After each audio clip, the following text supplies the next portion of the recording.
The Signalman. "Hallo! Below there!"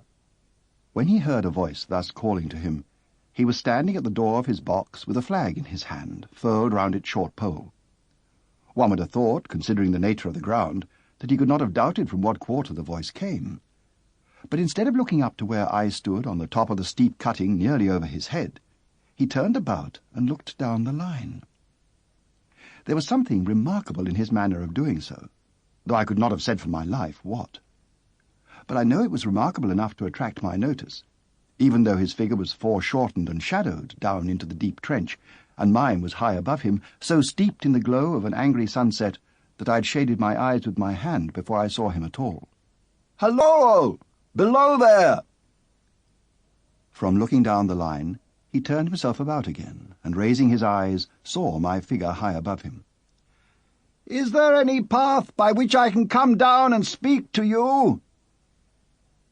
He looked up at me without replying, and I looked down at him without pressing him too soon with a repetition of my idle question.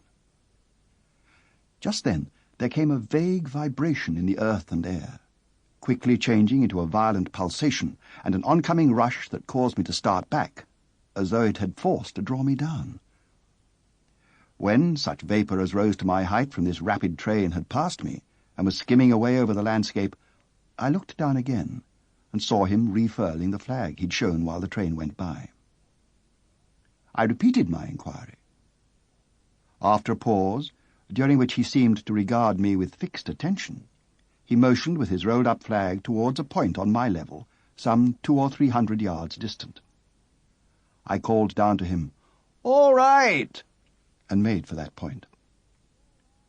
There, by dint of looking closely about me, I found a rough, zigzag descending path notched out, which I followed.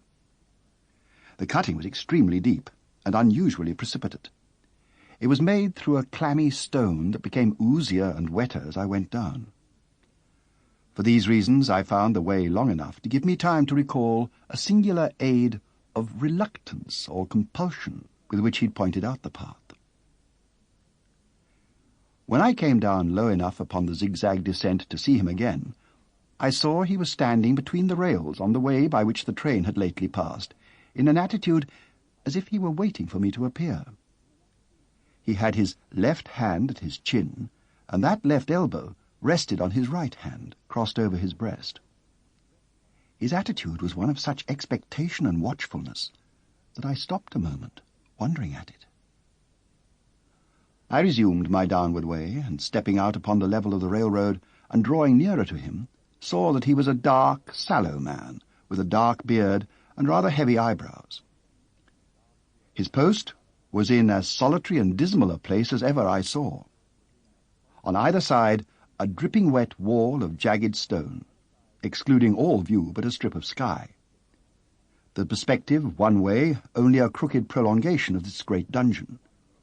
The shorter perspective in the other direction terminating in a gloomy red light, and the gloomier entrance to a black tunnel, in whose massive architecture there was a barbarous, depressing, and forbidding air.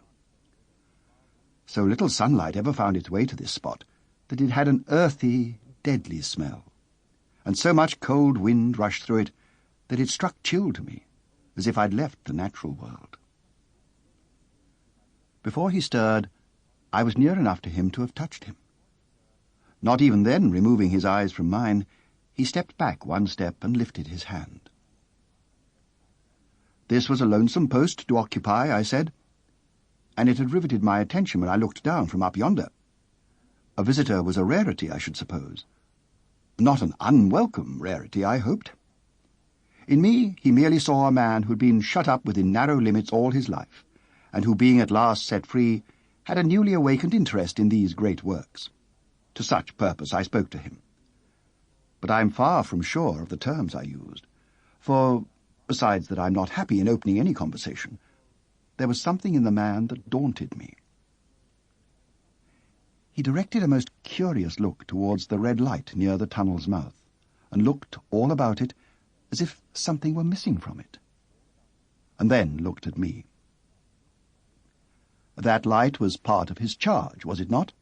He answered in a low voice. Sample complete. Ready to continue?